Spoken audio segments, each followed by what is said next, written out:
வணக்கம். இனியவை இந்த நிகழ்ச்சியில் தொடர்ந்து நம்ம பெண்கள் சார்ந்த பல ஆரோக்கிய குறிப்புகளை பார்த்துட்டு வரங்க.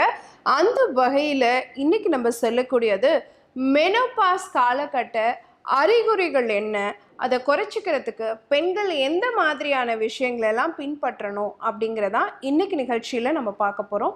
நான் doctor MS Usha Nandhini, Siddha physician, lotus women care hospital, இந்தியாவின் முதல் பெண்களுக்கான PCOS சித்த மருத்துவமனை, கோயம்புத்தூர், சென்னை மற்றும் பெங்களூர்.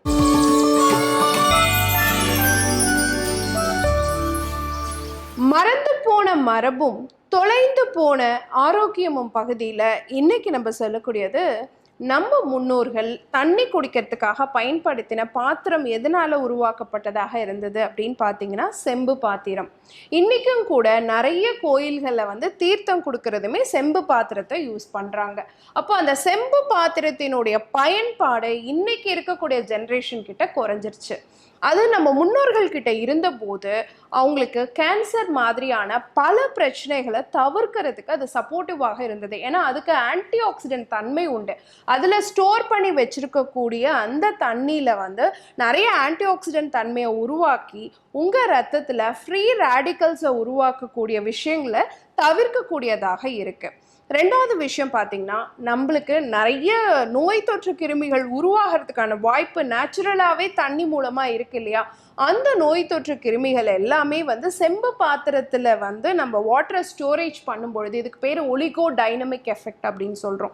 ஸ்டோர் பண்ணும் பொழுது அதை முழுமையாக அழிக்கிறதுக்கு அந்த தேவையில்லாத நுண்கிருமிகளை அழித்து நம்ம உடலுக்கு ஆரோக்கியத்தை கொடுக்கக்கூடிய விஷயமாக செம்பு பாத்திரத்தை நம்ம யூஸ் பண்ணும் பொழுது நமக்கு இருக்கிறதாக சொல்லப்படுது.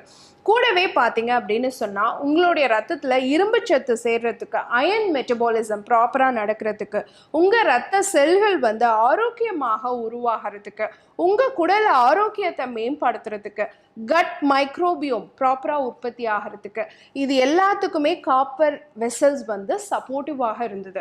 ஸோ நம்ம முன்னோர்கள் அந்த காலத்தில் பல நோய்கள் இல்லாமல் ஆரோக்கியமான ஒரு வாழ்க்கை முறையை கடைபிடிச்சதுக்கு செம்பு பாத்திர பயன்பாடு அப்படிங்கிறது ஒரு பெரிய காரணமாக இருந்திருக்கலாம்.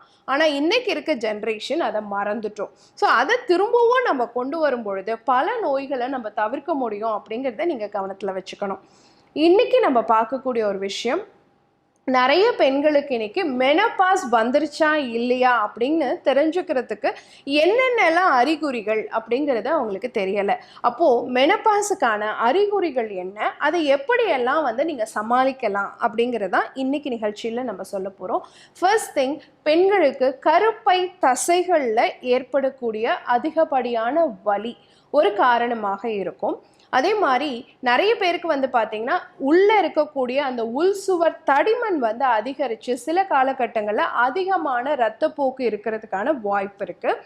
உடலில் எல்லா இடங்கள்லையும் வலி, குறிப்பாக மார்பகத்தில் ஒரு கனம், ஒரு வலி, கடுமையான வலி, தொடைப்பகுதியில் வலி, இடுப்பு பகுதியில் வலி, இது எல்லாமே ஃபீல் பண்ணுவாங்க. இது பருவ காலத்துலேயும் இதே அறிகுறிகள் இருக்கும். மெனோபாஸ் காலகட்டத்திலையும் இதே PMS சிம்டம் ப்ரீமென்ஸ்ட்ரல் சிம்டம்ஸ் ரொம்ப கூடுதலாக இருக்கும் அப்படிங்கிறதையும் நம்ம கவனத்தில் வச்சுக்கணும்.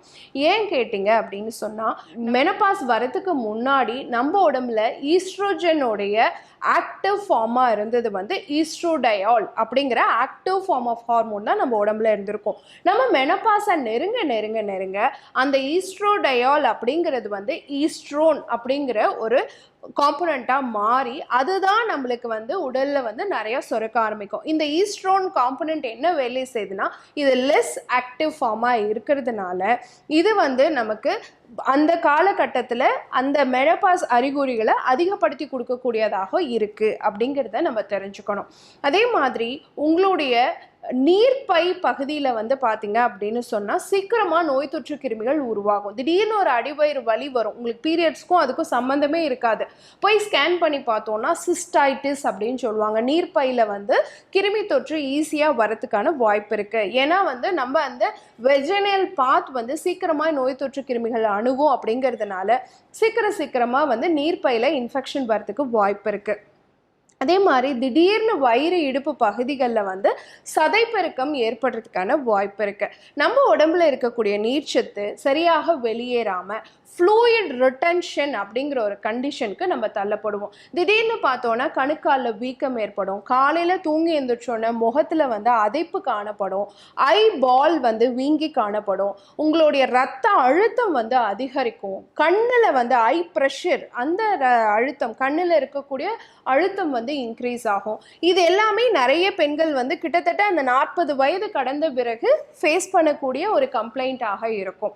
உங்களுடைய குடல் ஆரோக்கியம் கூட பாதிக்கப்படும். நிறைய பேருக்கு இந்த காலகட்டத்தில் வந்து இதுவரைக்கும் மலச்சிக்கல் இருந்திருக்காது, ஆனால் திடீர்னு ஒரு மலச்சிக்கல் ஒரு கம்ப்ளைண்ட் வந்து உருவான மாதிரி இருக்கும்.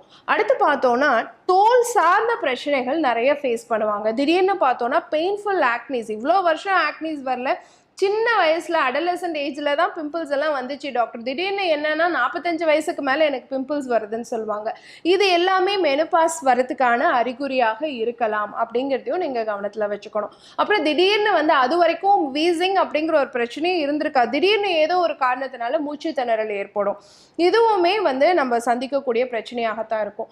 ஒற்றை தலைவலி அடிக்கடி வரதுமே வந்து இன்னைக்கு காலகட்டத்தில் மெனோபாஸோடைய அறிகுறியாக சொல்லப்படுது. அதே மாதிரி மூட்டுக்கல்ல அதிகப்படியான வலி வந்து திடீர்னு joint pains because of calcium depletion. So calcium சத்து குறைபாடு காரணமாக ஒவ்வொரு மூட்டுக்கள்லையுமே வலி ஏற்படுறதுக்கு வாய்ப்பு இருக்கு. திடீர்னு வந்து ரொம்ப ஹாப்பியாக இருக்கிறீங்க, திடீர்னு ரொம்ப சோர்வாயிடுறீங்க, டிப்ரெஷன், ஆன்சைட்டி இந்த மாதிரியான பிரச்சனைகள் கூட பெண்கள் ஃபேஸ் பண்ணுவாங்க.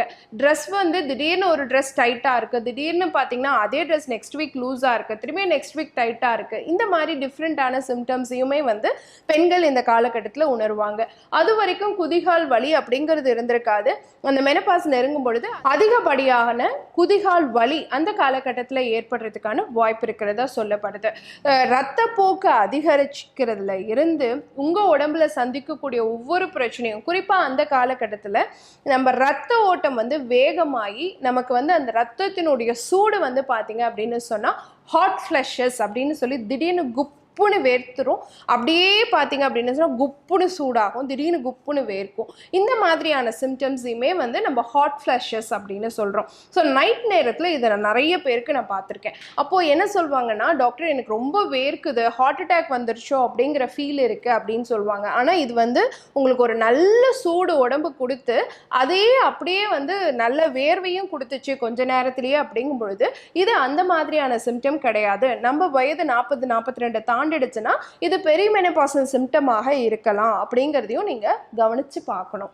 அப்போது இந்த காலகட்டத்தில் நீங்கள் இருக்கீங்க, இந்த அறிகுறிகள் எல்லாம் நீங்கள் ஃபேஸ் பண்ணுறீங்க அப்படிங்கும் பொழுது நீங்கள் என்ன செய்யலாம் அப்படின்னு கேட்டிங்கன்னா, உங்கள் ஹார்மோன்களை ப்ராப்பராக சீர்படுத்தி வச்சுக்கிறது தான் முழுமையான ஒரு நிவர்த்தியாக இருக்கும்.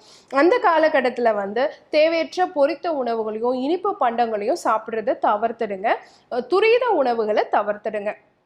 அதை தாண்டி நம்ம என்ன செய்யலாம்னா, குங்குமப்பூவில் வந்து ஒரு பானம் நீங்கள் ப்ரிப்பேர் பண்ணி சாப்பிட்லாம். ஒரு 2-3 குங்கும இதழ்கள், குங்குமப்பூவோடைய அந்த குட்டி குட்டி இதழ்கள் இருக்கும் இல்லையா, அதை போட்டு கூட வந்து 2 டம்ளர் தண்ணி விட்டு நல்லா சுண்ட வச்சு ஹாஃப் கிளாஸ் ஆக்கிட்டு கொஞ்சம் நார்மலான டெம்பரேச்சர் வந்த பிறகு ஒரு 5 சொட்டு வந்து லெமன் அதில் கலந்து கொஞ்சமாக தேன் கலந்து நீங்கள் இரவு தூங்க போகிறதுக்கு முன்னாடி எடுத்துக்கலாம். அப்படி எடுக்கும் பொழுது மன அழுத்தம் வந்து குறைய ஆரம்பிக்கும், நல்ல தூக்கம் வரதுக்கு அது சப்போர்ட்டிவாக இருக்கும். உங்க நரம்பு மண்டலம் வந்து ஆரோக்கியமாக இயங்கும், உங்க குடல் ஆரோக்கியம் சீராக இருக்கும். அதனால என்ன ஆகும், ஹார்மோன்ஸ் ஈஸியாக பேலன்ஸ் ஆகிறதுக்கு சப்போர்ட்டிவாக இருக்கும். அடுத்து பார்த்தீங்க அப்படின்னு சொன்னா துளசி இருக்கு இல்லைங்களா, ஒரு 2 கைப்பிடி அளவு துளசி சேர்த்து அதோட ஒரு 2 மிளகு வந்து சும்மா தட்டி சேர்த்து 1 டம்ளர் தண்ணி விட்டு ஹாஃப் கிளாஸை சுண்ட வச்சு அதுவுமே நார்மல் டெம்பரேச்சர் வந்த பிறகு கொஞ்சமாக தேன் கலந்து நீங்கள் காலை உணவுக்கு பிறகு ரெகுலராக எடுத்துகிட்டே வரலாம். இது உங்கள் உடம்புல இருக்கக்கூடிய தேவையற்ற நீர் கோத்து இருக்கு இல்லைங்களா, அந்த தன்மையை வந்து மாற்றி அந்த ப்ளாட்டிங் ஃபீலிங்கை வந்து குறைச்சி ஹார்மோன்ஸ் ரெகுலரைஸ் ஆகிறதுக்கு இது ரொம்ப சப்போர்ட்டிவாக இருக்கும். ஸோ இந்த 2 பானத்தை வந்து நீங்கள் ரெகுலராக யூஸ் பண்ணிட்டு வந்தீங்க அப்படின்னு சொன்னால் இந்த மெனபாஸ் காலகட்டத்தில் ஒன்று குங்குமப்பூ பானம், ஏன்னா குங்குமப்பூ டீன்னு சொல்லக்கூடாது, தேயிலை சேர்க்கலைன்னா இன்னைக்கு டீ அப்படின்னு வரையறுக்கக்கூடாதுன்னு சொல்லப்பட்டிருக்கு. அதனால குங்குமப்பூ பானம் அப்படிங்கிறது இரவில் நீங்கள் எடுத்துக்கக்கூடியதாக இருக்கும்.